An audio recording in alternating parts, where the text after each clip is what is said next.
Hello दोस्तों, welcome to Toppers Galaxy. Friends, अच्छी बात यह है कि अब आप www.toppersgalaxy.com पे जाके सारे ही गवर्नमेंट कॉम्पिटेटिव एग्जाम्स के मॉक फ्री ऑफ कॉस्ट दे सकते हैं। फ्रेंड्स, आज हम बात करते हैं one of the most important topic of how to score good marks in your mock. Friends, ये बहुत इंपॉर्टेंट बात है। कई बार क्या होता है, हम बहुत सारी चीज़ें जो है पढ़ लेते हैं, जहाँ जहाँ से हमें मटेरियल मिला हमने मटेरियल मार्केट से इकट्ठा किया, ये बुक भी पढ़ ली, वो बुक भी पढ़ ली, बहुत सारी चीज़ें पढ़ के अपने अपने दिमाग में जो है एक जो है डाटा स्कोर कर लिया। पर क्या होता है, जब रियल टाइम पे एमसीक्यू के फॉर्म में हमसे क्वेश्चन पूछा जाता है तो कई बार हम कंफ्यूज हो जाते हैं कि यार ये इसका आंसर था क्या, इसका आंसर था क्या। तो उससे क्या होता है, हमको आते हुए भी क्वेश्चन को कई बार हमसे गलती से क्वेश्चन रॉन्ग हो जाता है।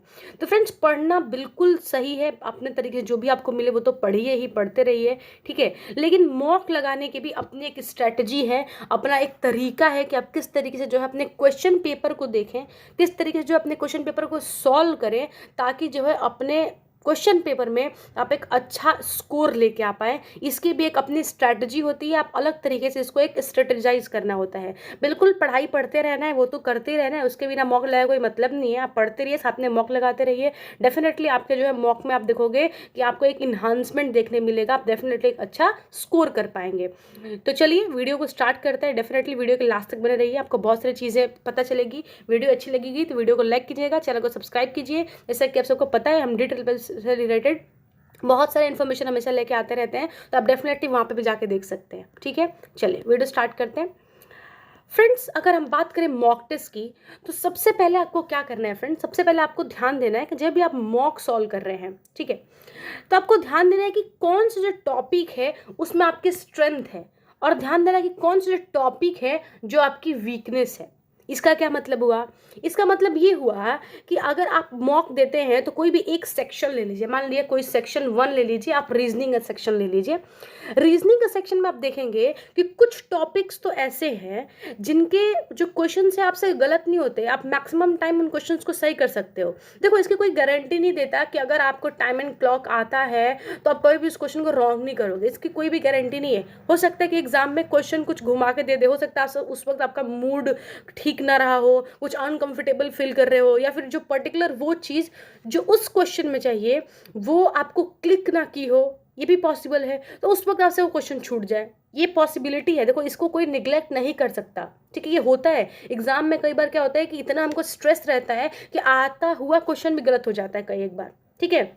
कई बार अब अगर हमको मान लीजिए डायरेक्शन वाला क्वेश्चन है, कई बार बोलेगा लेफ्ट जाने के लिए, हम गलती से राइट चले जाएंगे, हो गया वही काम तमाम, ठीक है। तो ऐसे कई बार होता है, तो इसलिए आपको ना थोड़ा सा इस बात का ध्यान रखना है जब आप मॉक दे रहे हैं कि कौन से वो टॉपिक है, कौन से जो सेगमेंट है जो आपका स्ट्रेंथ है, मतलब जिसमें आपका आमतौर पे कम क्वेश्चन गलत होते हैं, ठीक है। स्ट्रेंथ का मतलब यहाँ से ये है, ठीक है।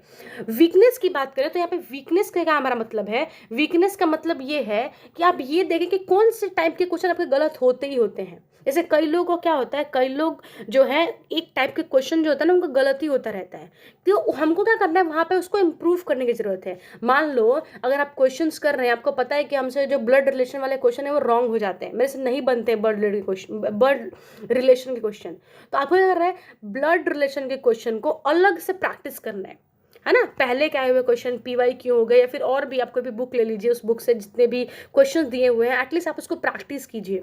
तो उससे क्या होगा, ये जो आपकी वीकनेस है वो सॉल्व होगी, और आपकी जो वीकनेस है ये भी कन्वर्ट हो जाएगी किस में, आपकी स्ट्रेंथ में, ठीक है। तो डेफिनेटली ये भी जो क्या करेगी, आपको हेल्प करेगी और ज़्यादा ग्रो करने में। और जिस दिन ये आपकी वीकनेस आपकी स्ट्रेंथ बन गई ना, ये आपके लिए एक्स्ट्रा मार्क्स ऐड करेगी और आपकी स्ट्रेंथ बन जाएगी और आपको पेपर में हेल्प करेगी, ठीक है फ्रेंड्स। तो अगले बार से आप ये थोड़ा सा चीज़ें ध्यान में रखते हुए जो है पेपर को सॉल्व कीजिए, ठीक है।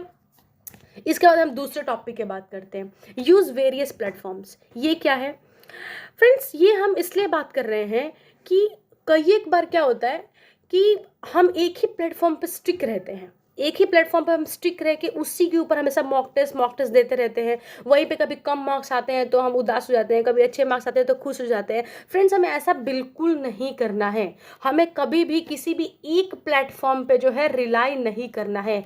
Use various platforms, yes. आपको है मॉक देने के लिए हमेशा अलग अलग प्लेटफॉर्म यूज़ करना है। मैं आपको इसके पीछे रीज़न बता देती हूँ। इसके पीछे का रीज़न ये है फ्रेंड्स कि क्या होता है, कई एक बार कई सारे वेबसाइट जो है ना, मतलब कि क्वेश्चन का लेवल डाउन रखती हैं, और कई सारे वेबसाइट जो है मॉक का लेवल बहुत ज़्यादा अप रखती है, कि मतलब क्वेश्चन बहुत ज़्यादा डिफिकल्ट क्वेश्चन देने के चक्कर में क्या होता है, पेपर का लेवल से भी ज़्यादा डिफिकल्ट क्वेश्चन वहाँ पे पूछ लिए जाते हैं। तो वहाँ पे क्या होगा, आपका नेगेटिव मार्किंग ज़्यादा हो जाएगा और वहाँ पे मार्क्स कम आएंगे। और जहाँ पे क्वेश्चन का लेवल डाउन है वहाँ पे क्या होगा कि आपके अच्छे मार्क्स जाएंगे, पॉजिटिव मार्किंग हो जाएगी, तो आप खुश हो जाओगे। तो फ्रेंड्स यहाँ पे मॉक में या फिर आप कहीं भी प्लेटफॉर्म पे जो है आप टेस्ट दे रहे हो, वहाँ पे कम मार्क्स आए ज़्यादा मार्क्स आए वो मायने नहीं रखता, वो फाइनल एग्जाम नहीं है ना। आपको मायने कब रखता है, फाइनल एग्जाम में आप कितना क्वेश्चन करके आ रहे हो वो मायने रखता है। ठीक है, हालांकि यहाँ से तो ऑब्वियसली कन्फर्म जो आपका कॉन्फिडेंस है वो तो बिल्डअप होता ही है, इसमें कोई डाउट नहीं है। बट द थिंग इज कि आप उसको लेके स्टिक मत हो जाओ कि अरे मेरा इस प्लेटफॉर्म पे तो इतने मार्क्स आ रहे हैं, मेरा नहीं होगा, या फिर आपको ऐसा लग रहा है अरे मेरे तो हमेशा कट ऑफ क्लियर हो जा रहा है मतलब हो ही जाएगा। नहीं फ्रेंड्स, बिलीव मी, ऐसे मैं बहुत लोगों को जानती हूँ जिनके बहुत अच्छे मार्क्स आते हैं मॉक में पर रियल एग्जाम में नहीं होता। और मैं ऐसे लोगों को भी जानती हूँ जिनके मॉक में अच्छे मार्क्स नहीं आते थे पर रियल एग्जाम में उनका हो गया, आज वो गवर्नमेंट जॉब लेके बैठे हैं। ठीक है, तो इस बात पे तो बिल्कुल भी आप रिलाई मत कीजिए कि नहीं नहीं मैं तो एक ही प्लेटफॉर्म यूज़ करूंगा। Please use various platforms. ठीक है, ताकि आपको पता चले कि हाँ इस तरह के क्वेश्चन में ये होता है, ऐसे क्वेश्चन में ऐसा होता है, आपको अच्छा भी लगे, मतलब अगर आपका अच्छे स्कोर हो रहा है तो आप at the same time good भी फील कर सके, और अगर आपका खराब मार्क्स आते हैं तो साथ ही आपको ये लगे कि ठीक है मुझे यहाँ पे इम्प्रूव करने की ज़रूरत है। तो दोनों चीज़ें आपको पता लगती चली जाएंगी, और साथ ही आपको वेरियस जो होता है ना, वेरियस काइंड ऑफ क्वेश्चन भी सॉल्व करने मिलेंगे जो कि आपको बहुत ज़्यादा हेल्प करेगा, आपको इन्हांस करेगा आपके परमानेंट सिलेक्शन के लिए।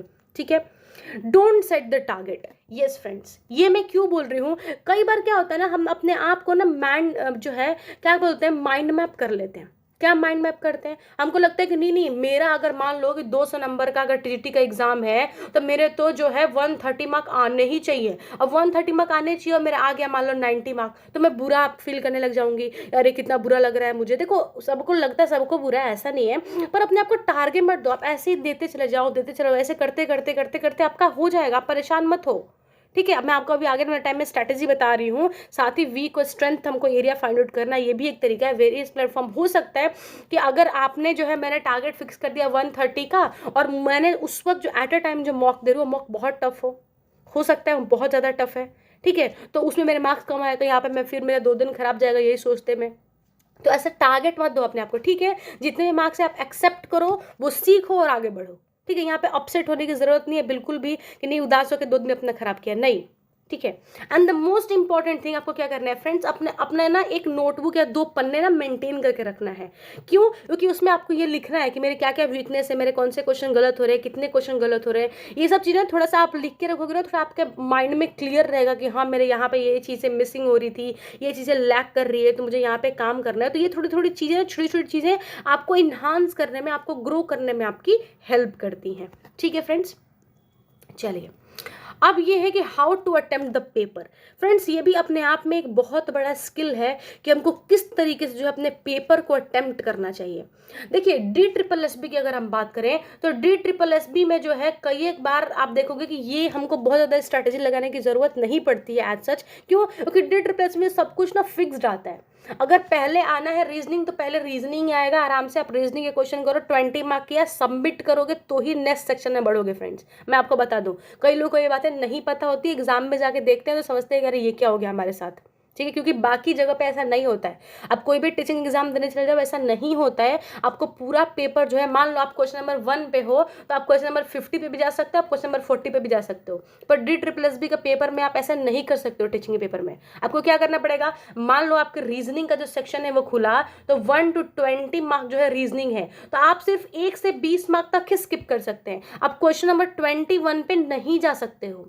अगर आप 1 to 20 रीजनिंग का सेक्शन जो ये कंप्लीट जो सेक्शन है ये कंप्लीट करेंगे, इस सेक्शन को जो है आप जो है फाइनल जाके 1 से 20 वाला जो क्वेश्चन है आप करने के बाद इस क्वेश्चन को फाइनल सबमिट करोगे तो ही जाके आप 21 वाला क्वेश्चन को देख पाओगे स्क्रीन पे। तो ये थोड़ा सा डिफरेंट है DSSB का, तो ये थोड़ा सा ध्यान रखिएगा इस बात को। तो इसलिए ये जो स्ट्रैटेजी है ना, कई लोग बोलते हैं कि नहीं नहीं पहले मैथ्स कर लो, कई लोग बोलते हैं पहले आराम से इंग्लिश से करके स्टार्ट करो, कई लोग बोलते हैं नहीं नहीं हिंदी बहुत ईजी है हिंदी स्टार्ट करो। ये तो आपको सोचने की जरूरत ही नहीं है, क्योंकि इसका आपका जो सॉल्यूशन है ना DSSB अपने आप दे देता है। DSSB बोलता है भाई ऐसे ही बहुत परेशान हो और ज़्यादा परेशान होने की जरूरत नहीं है आपको, वो ऑटोमेटिकली ये प्रॉब्लम सॉल्व कर देता है। तो ये तो आपको सोचने की जरूरत नहीं है। DSSB स्क्रीन पे जो पहला क्वेश्चन देगा आपको वही करेंगे। पहला आमतौर पर पहले रीजनिंग आता है, सॉरी हाँ रीजनिंग आता है, फिर जीके जीएस आता है, फिर मैथ्स, फिर इंग्लिश, फिर ये हिंदी। ये एक मॉडल काइंड ऑफ सेगमेंट्स है, इस तरीके से लगातार पेपर आता है। कभी ऊपर नीचे भी हो जाएगा पर मोस्ट प्रोबेबली मतलब 99% तो ऐसे ही आता है, ठीक है। तो ये ऑटोमेटिकली फिक्स्ड है। तो आपको भी क्या करना है, प्रैक्टिस करते वक्त या अपने माइंड को इस तरीके से फिक्स्ड कर लेना है कि नहीं ऐसे ही पेपर आएगा, मेरे को ऐसे ही करना है। तो वहाँ पे सोचोगे नहीं पहले मैं मैथ्स करूँ, मैथ्स का पहला क्वेश्चन खुलेगा ही नहीं, कैसे कर पाओगे, ठीक है। तो इसलिए अपने आप को पेपर के हिसाब से बनाना है, आपको पेपर को क्लियर करना है, पेपर को आपको नहीं क्लियर करना है। आई बात समझ में? आप जाओगे, आपको DSSB की जरूरत है तो आपको उसके हिसाब से ढलना पड़ेगा, वो आपके हिसाब से नहीं ढलेगा, ठीक है। तो इसलिए हमको ये थोड़ी सी चीज़ें को ध्यान में रखना है, ठीक है फ्रेंड्स। चलिए अब हम बात करते हैं पेपर 1 की। जैसे मैंने आपको बताया पहले तो रीजनिंग का सेक्शन, फिर जीके जीएस, फिर मैथ्स, फिर इंग्लिश, फिर हिंदी। ये पेपर 1 का आम तौर पे 99% जो है यही पैटर्न चलता आ रहा है अभी तक टीचिंग के लिए, ठीक है। तो आप थोड़ा सा इस चीज़ को ध्यान रखिएगा। ऑल राइट, तो मतलब ऐसे ही रहेगा, तो आपको इसके लिए टेंशन लेने की तो बिल्कुल भी ज़रूरत नहीं है, ठीक है। अगर हम बात करें यहाँ पर रीजनिंग के सेक्शन की, फ्रेंड्स आपको पता है कि ईच सेक्शन कंसिडर 20 मार्क। यहाँ पे जितने भी सेक्शन है पूरे 20 मार्क कंसिडर करेंगे, टोटल आपका 100 मार्क का जो है वो पेपर 1 रहता है, ठीक है। अगर आप रीजनिंग की बात करो, अगर आप रीजनिंग में जो है कई एक बार जो है अगर आप अच्छा स्कोर करेंगे तो मान लीजिए कितना अच्छा स्कोर, मान लो आप 15 भी मार्क्स भी लेके आते हो तो ये भी अपने आप में एक अच्छा स्कोर ही माना जाता है, ठीक है। जीके जीएस की बात करोगे तो इसमें अगर आपने थोड़ा बहुत आप सोशली एक्टिव रहोगे, थोड़ी बहुत चीज़ें आपने पढ़ी है, और फ्रेंड्स मैं आपको बता दूं कि इसमें बहुत ज़्यादा डिटेल में नहीं जाऊंगी क्योंकि पहले ही मैंने इस पर वीडियो बना रखी है, ठीक है।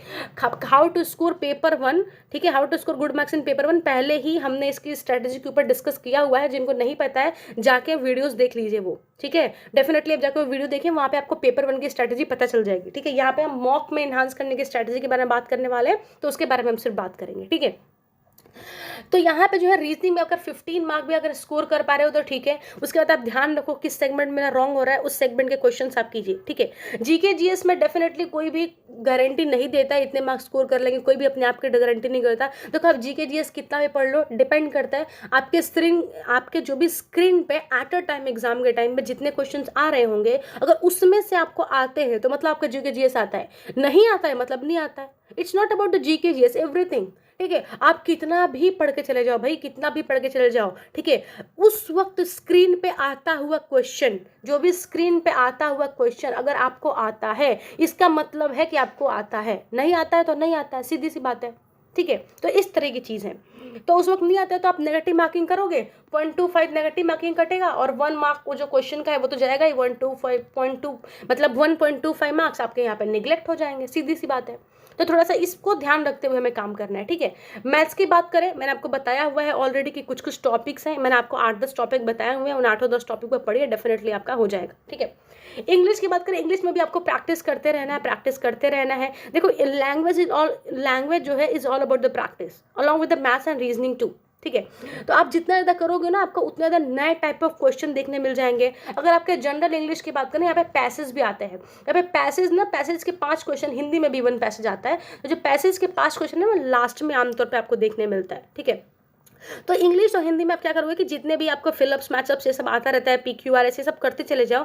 लास्ट में ऑब्वियसली स्किप करने का तो कोई तरीका है नहीं, क्योंकि यहाँ पे आप देखोगे कि मतलब 20 क्वेश्चन का ही फेर फेर कर सकते हो, ठीक है। तो आमतौर पर लोग ऐसा करते हैं कि जो फिलिंग छोटे छोटे वाले क्वेश्चन हैं वो स्क्रीन पर ऑल्दो आता भी पहले है, तो आप उसको पहले खत्म कर लीजिए, फिर आप जाइए जो है लॉन्ग टर्म की तरफ। लॉन्ग टर्म मतलब जो कॉम्प्रिहेंशन वाला सेक्शन है और PQRS वाला क्वेश्चन है, क्योंकि ये थोड़ा सा ना कामनेस मांगता है, ठीक है। कॉम्प्रिहेंशन अगर कामनेस के साथ नहीं करोगे तो ज़्यादा पॉसिबिलिटी है नेगेटिव मार्किंग की, ठीक है। ऐसे ही PQRS जो है, PQRS भी थोड़ा सा आप शांत दिमाग से करोगे तो पॉसिबिलिटी है ज़्यादा करेक्ट होने की, तो थोड़ा सा इसको आप शांत दिमाग से कीजिए। फिर अपने आप को हिंदी आराम से लास्ट में कीजिए, क्योंकि लास्ट में आएगा भी वैसे भी, और हिंदी के भी आपका जो पैसेज होता है 5 मार्क का, बाकी तो होता ही है बहुत सारी चीज़ें, तो वो आपको करते हुए जाना है। तो डेफिनेटली यहाँ पे भी आपका अच्छा स्कोर होगा, तो बिल्कुल कामनेस के साथ करते जाइए पेपर को एंड तक, ठीक है। इसके बाद बात करें सब्जेक्ट रिलेटेड क्वेश्चंस की, तो friends paper 2 is all about your subject what ever you have read during your graduation period, ठीक है। तो यहाँ पे 5 सेक्शन होंगे, है ना, हर एक सेक्शन जो है 20 मार्क का होगा, तो यानी कि टोटल आपका जो है वो 100 मार्क का जो है पूरा पेपर आपको देखने मिल जाएगा, ठीक है। पूरा पेपर आपको कितने का देखने मिलेगा, 100 मार्क का आपका पूरा पेपर देखने मिलेगा। तो 5 सेक्शन हो गया, हर एक सेक्शन में आपका 20 क्वेश्चन होगा। तो यहाँ पे भी फ्रेंड्स यही, आपने जितनी चीज़ें पढ़ी हैं उसके ऊपर डिपेंड करता है कि आप कितने नंबर ऑफ क्वेश्चन को सही कर पाते हैं। अगर आपको क्वेश्चन नहीं आता है, देखो इसमें कई बार ना ऑप्शन निग्लेक्ट करके भी सही ऑप्शन तक पहुंच पाते हैं, ये भी एक तरीका है। मान लो 4 ऑप्शन है तो 2 ऑप्शन मेरे को नहीं आता, तो इन 2 में से भी मैं कई बार जो है मतलब टिक करके अपने आप को सही आंसर तक पहुंचा जा सकता है, इसमें कोई बहुत बड़ी बात नहीं है। पर कई बार अगर आपको हवा नहीं लग रहा है इन क्वेश्चन का, तो it's better to skip the question, क्योंकि फालतू में 1.25 मार्क नेगेटिव होगा, और आपका जो है फाइनल जो देखोगे ना आप कई बार ऐसे, तो आपका जो नंबर ऑफ क्वेश्चन है वो ज़्यादा सही हुए रहेंगे, लेकिन नेगेटिव मार्किंग की वजह से उसका भी मार्क्स आपको नहीं मिलेगा, ठीक है। तो थोड़ा सा इस बात का ध्यान रखते हुए हमें काम करते रहना है। आई बात समझ में?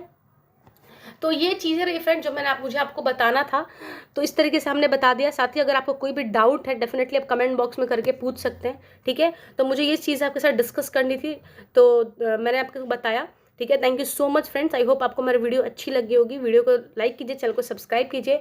आप सबको पता है हमने DSSB पेपर 1 के स्ट्रेटजी से रिलेटेड ऑलरेडी जो है अपने चैनल पे वीडियो अपलोड किया है, वहाँ से जाके देख सकते हैं। फालतू में टाइम वेस्ट होता है, इसलिए मैंने बहुत ज़्यादा डिटेल में एक्सप्लेन नहीं किया, ठीक है। अगर आपको कुछ और चीज़ें जाननी है डेफिनेटली आप कमेंट बॉक्स में कमेंट कर सकते हैं। I will help you with your problem what ever you have, ठीक है। So thank you so much friends, please video को लाइक कीजिए, चैनल को सब्सक्राइब कीजिए, और साथ ही www.topicstudiocy.com पे जाके आप डेफिनेटली मॉक टेस्ट देके आप सेल्फ इवोल्यूशन कर सकते हैं कि आप कितने मार्क्स स्कोर कर रहे हैं। फ्री ऑफ कॉस्ट रेफरेंस, यहाँ पे बिल्कुल भी किसी भी चीज़ का कोई भी पैसे नहीं लिए जाएंगे। Thank you so much.